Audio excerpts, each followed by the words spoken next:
Hello అండి. ఈ వీడియోలో మనం SQLలోని in operator and between operator గురించి డీటెయిల్‌గా తెలుసుకుందాం. So in operator is used as comparison operator used to check if the value matches any value in a specified list of values. It is commonly used with the where class to filter rows based on multiple possible values for a particular column. So between operator కూడా same అంటే it is used as comparison operator used to check if the value lies within a specified range of values. It is commonly used to filter data based on a range of values for a particular column. So in అంటే list of specified values, between అంటే specified range of values అని గుర్తుపెట్టుకోండి. So ఈ topic గురించి మీకు explain చేయడం కోసం నేను ఇక్కడ ఆల్రెడీ ఎంప్లాయీస్ అనే టేబుల్ ని క్రియేట్ చేస్తున్నాను.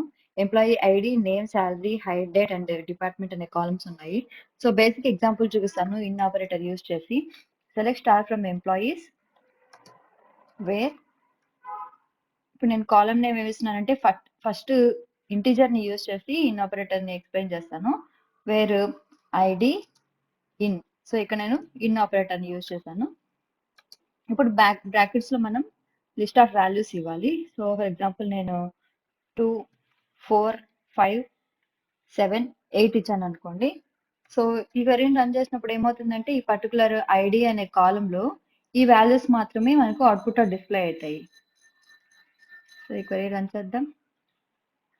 2, 4, 5, 7, 8. సో సిమిలర్ గా ఇప్పుడు నేను స్ట్రింగ్ వాల్యూని ఎలా యూజ్ చేస్తారో ఎక్స్ప్లెయిన్ చేస్తాను. సో ఎంప్లాయీస్ అనే టేబుల్ లో నేను ఇక్కడ డిపార్ట్మెంట్ అని ఇస్తాను కాలమ్ నేమ్ డిపార్ట్మెంట్.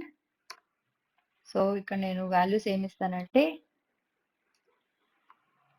ఎప్పుడైతే నాకు డిపార్ట్మెంట్ సో హెచ్ఆర్ సేల్స్ ఇస్తున్నాను. సో ఎప్పుడైతే హెచ్ఆర్ అండ్ సేల్స్ అవుతుందో డిపార్ట్మెంట్ అనేది ఆ రికార్డ్స్ ని మాత్రమే డిస్ప్లే చేస్తుంది ఇలాగా. అండ్ నెక్స్ట్ ఇక్కడ మనం ఆర్డర్ డేట్స్ కూడా ఇవ్వచ్చు. సో అప్పుడు కాలమ్ నేమ్ తీసేసి నేను హైర్ డేట్ అని ఇస్తాను. Hire date. నా హైర్ డేట్ అనేది ఈ డేట్ ని కాపీ చేస్తాను. సింగిల్ కొటేషన్స్ నే ఇవ్వాలి డేట్ ని కూడా. Wear hire date in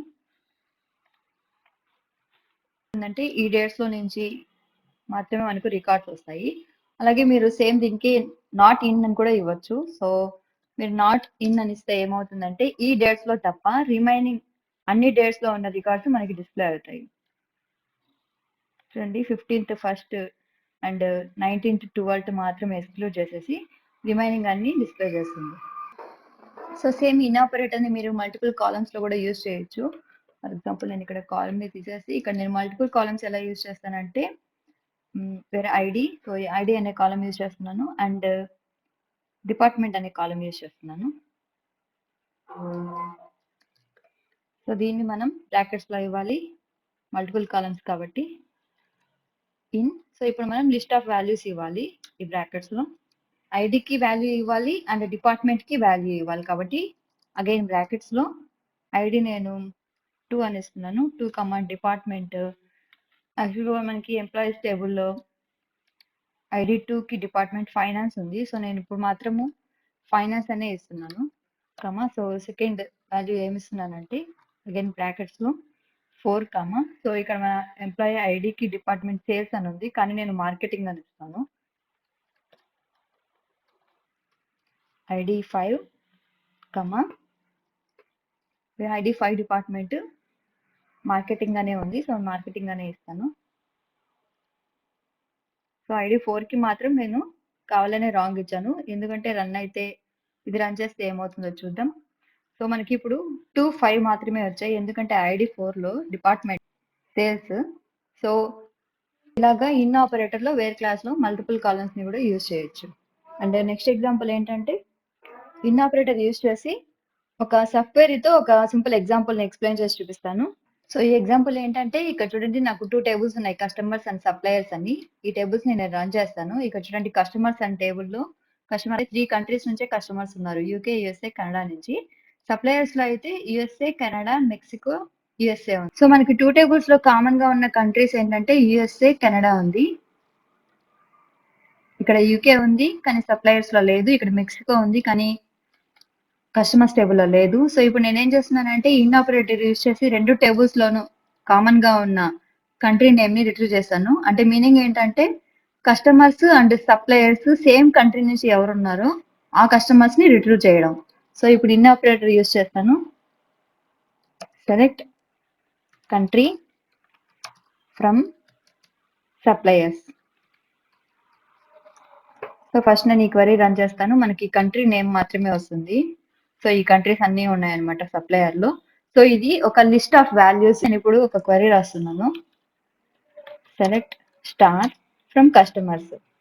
so again customers ఎవరైతే ఈ కంట్రీ నుంచి ఉన్నారో ఆ వాల్యూస్ మాత్రమే మనకు వస్తాయి. సో నేను ఏం చేస్తానంటే ఇది ఒక లిస్ట్ ఆఫ్ వాల్యూస్ కదా. సో దీన్ని అలాగే కాపీ చేసి దీంట్లో పేస్ట్ చేస్తున్నాను ఈ సబ్ క్వెరీని. ఇప్పుడు వేర్ ఆపరేటర్ యూజ్ చేస్తాను. వేర్ క్లాస్ యూజ్ చేసి in operator where country in. ఓకేనా, ఈ క్వెరీ మీకు అర్థమైంది అనుకుంటాను. సో ఈ క్వెరీ రన్ చేస్తే మనకు సప్లయర్స్ యొక్క కంట్రీ వచ్చాయి. సో ఇది మనం ఒక లిస్ట్ ఆఫ్ వాల్యూస్ గా కన్సిడర్ చేసాము అండ్ ఇన్ ఆపరేటర్ యూజ్ చేసాము. ఇప్పుడు కస్టమర్స్ టేబుల్ నుంచి నాకు అన్ని కాలమ్స్ కావాలి. Where country in. సో ఈ లిస్ట్ ఆఫ్ వాల్యూస్. ఇప్పుడు ఈ క్వెరీ రన్ చేద్దాం. సో ఈ అవుట్పుట్ ఏంటంటే కస్టమర్స్ అండ్ సప్లయర్స్ కి సేమ్ కంట్రీ ఉంటుందో ఆ రికార్డ్స్ మాత్రమే వస్తాయి. సో ఇక్కడ చూడండి మెక్సికో రాలేదు అండ్ ఇంకొకటి యూకే రాలేదు. అండ్ నెక్స్ట్ మనం ఇప్పుడు బిట్వీన్ ఆపరేటర్ గురించి చూద్దాం. సో బిట్వీన్ ఆపరేటర్ అంటేనే range of values. For example ఇక్కడ నేను శాలరీ అనే కాలం మీద బిట్వీన్ ఆపరేటర్ ని అప్లై చేసి 50,000 to 60,000 రేంజ్ లో ఎవరైతే శాలరీస్ ఉన్నారో ఆ రికార్డ్స్ ని మాత్రమే రిట్రీవ్ చేస్తాను. సో మనకు వేర్ కాలం నేమ్ ఇవ్వాలి కాబట్టి శాలరీ. ఇప్పుడు బిట్వీన్ ఆపరేటర్ యూజ్ చేస్తున్నాను. Between. So range of values ఇవ్వాలి కాబట్టి 50,000 to 2 అంటే నేను ఇక్కడ అండ్ యూజ్ చేస్తున్నాను 60,000. సో ఈ రేంజ్ లో ఉన్న వాల్యూస్ మాత్రమే డిస్ప్లే అవుతాయి. ఇక్కడ లోయెస్ట్ వాల్యూ ఇచ్చాను, ఇక్కడ హైయెస్ట్ వాల్యూ ఇచ్చాను అండ్ కాలం నేమ్ శాలరీ ఇచ్చాను. సో ఈ క్వెరీ రన్ చేద్దాం. చూడండి రికార్డ్స్ లో శాలరీ 50,000 to 60,000 రేంజ్ లో ఉన్న రికార్డ్స్ మాత్రమే వచ్చాయి. సపోజ్ ఒకవేళ నేను ఇక్కడ 60 అని ఇచ్చి ఇక్కడ 50 అని ఇస్తే ఏమవుతుందో చూద్దాం.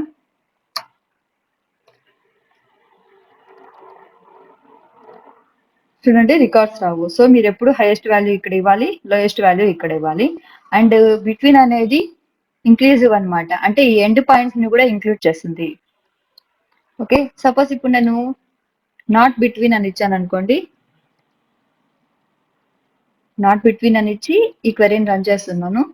అప్పుడు 50,000 to 60,000 రేంజ్ ని మాత్రమే ఎక్స్క్లూడ్ చేసి రిమైనింగ్ రికార్డ్స్ అన్నిటిని డిస్ప్లే చేస్తుంది. ఓకేనా, ఇప్పుడు నేను బిట్వీన్ ఆల్ఫాబెట్స్ ఇస్తున్నాను.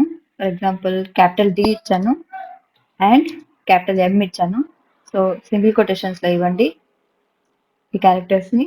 అంటే ఆల్ఫాబెటిక్ ప్రకారం డి టు ఎం రేంజ్ ని ఫాలో అవుతుంది. అంటే డి టు ఎం అంటే డిఈఎఫ్ జిహెచ్ఐజేకే అలాగా ఎం వరకు ఎవరి నేమ్ అయితే ఈ ఆల్ఫాబెటిక్ రేంజ్ లో స్టార్ట్ అవుతుందో వాళ్ళని మాత్రమే డిస్ప్లే చేస్తుంది. సో ఇక్కడ నేను కాలం నేమ్ అని ఇస్తున్నాను.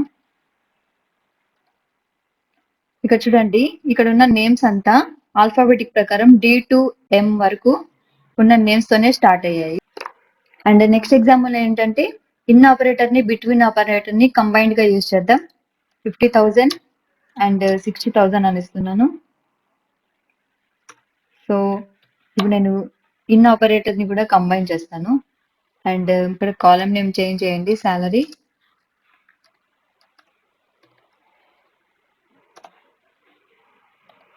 అండ్ కాలం నేమ్ వచ్చి నేను డిపార్ట్మెంట్ అని ఇస్తున్నాను. Department in. So list of values ఇవ్వాలి కాబట్టి with department HR department IT and department sales ఇస్తున్నాను. సో ఇప్పుడు ఏం చేస్తుందంటే ఈ రేంజ్ అనేది బిట్వీన్ ఆపరేటర్ వచ్చి ఈ రేంజ్ 50,000 to 60,000 ఉన్న సాలరీస్ ని రిట్రీవ్ చేస్తుంది. అండ్ ఇన్ ఆపరేటర్ ఏం చేస్తుందంటే డిపార్ట్మెంట్ కాలంలో ఈ డిపార్ట్మెంట్స్ నుంచి మాత్రమే రికార్డ్స్ వస్తాయి. సో ఈ క్వెరీ రన్ చేద్దాం. ఇక్కడ చూడండి హెచ్ఆర్ సేల్స్ నుంచి వచ్చాయి. ఐటీ నుంచి మనకి రికార్డ్స్ రాలేదు ఎందుకంటే ఈ రేంజ్ లో ఐటీ డిపార్ట్మెంట్ లో ఈ వాల్యూస్ లేవు. సో, ఈ టాపిక్‌లో ఇన్ అండ్ ఆపరేటర్ యూజ్ చేయడానికి నేను ఎక్స్‌ప్లెయిన్ చేసిన శాంపుల్ డేటాని మీకు డిస్క్రిప్షన్‌లో ప్రొవైడ్ చేస్తాను. ఈ శాంపుల్ డేటా యూజ్ చేసుకొని మీరు గూడా ఇన్ అండ్ బిట్వీన్ ఆపరేటర్‌ని ప్రాక్టీస్ చేయండి. ఈ వీడియో గాని మీకు నచ్చినట్లయితే తప్పకుండా లైక్ చేయండి.